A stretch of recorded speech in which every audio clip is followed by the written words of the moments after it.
Assalamualaikum warahmatullahi wabarakatuh. Hello, my name is Aliza Rastiadi and my matrix number is M73136. This video is made to fulfill audit individual assignment. And before we start, I'm going to show you about the case study for this video. And there will be 3 questions which I'm going to answer in this video. So let's get into it.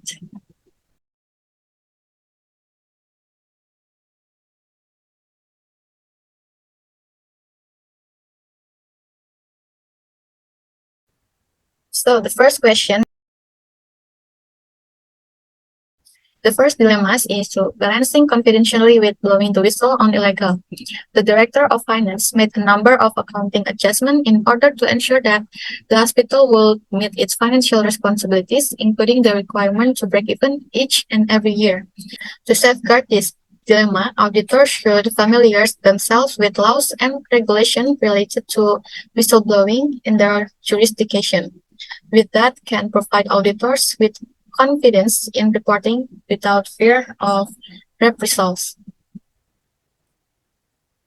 Second dilemma, dealing with pressure to act unethically, auditors being forced to cover the illegal adjustment that the Director of Finance made.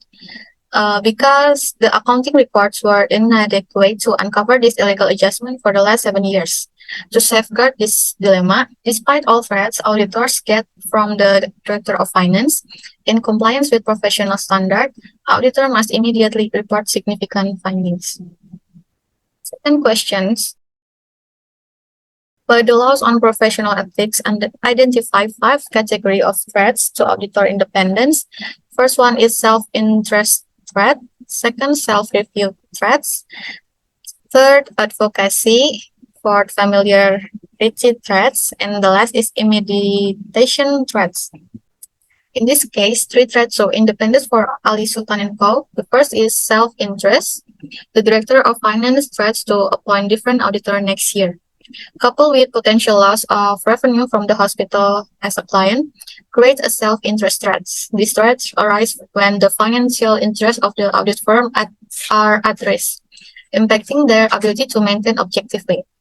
To safeguard this, Ali Sultan and Co. should implement a rotation policy for audit partners and key audit personnel involved in the engagement.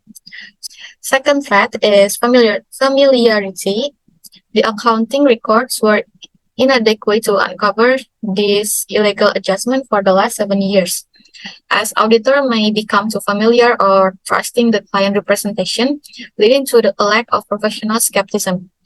To safeguard these threats, auditors should maintain a high level of professional skepticism, especially when dealing with long-term clients.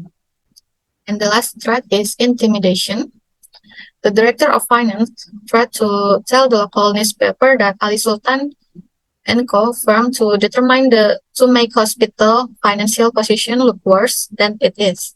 This threat arises when the auditors are subjected to coercion or pressure that may affect the ability to act objectively. To safeguard this, Ali Sultan and Co. should stimulate a strong ethical culture within the firm.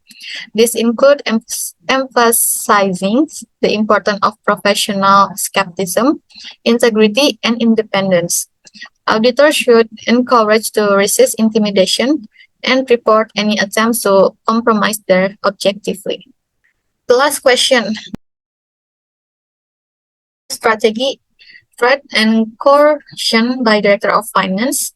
So the defense strategy is Ali Sultan and Co. can present evidence of the auditor of finance threats and attempt to coerce them into accepting the improper adjustment. This could be used to demonstrate the auditor's resistance to undue influence. The likelihood of success this defense strategy is if the auditors can show that they resist to attempt to compromise their independence and professional judgment, it may support their defense. However, the court may consider the overall dynamics of the relationship between the auditors and the client. Second strategy, discovery of inadequate accounting records. Defense strategy for this is Ali Sultan and Co. can argue their that they discovered the inadequate accounting records due to current audit, indicating that the manipulation had gone undetected in previous year due to the client concealment. The likelihood of success for this defense strategy, the auditor makes success in this defense if they can prove that the manipulation was concealed by the client, leading to the discovery of inadequate records. Okay, so that's all this video about.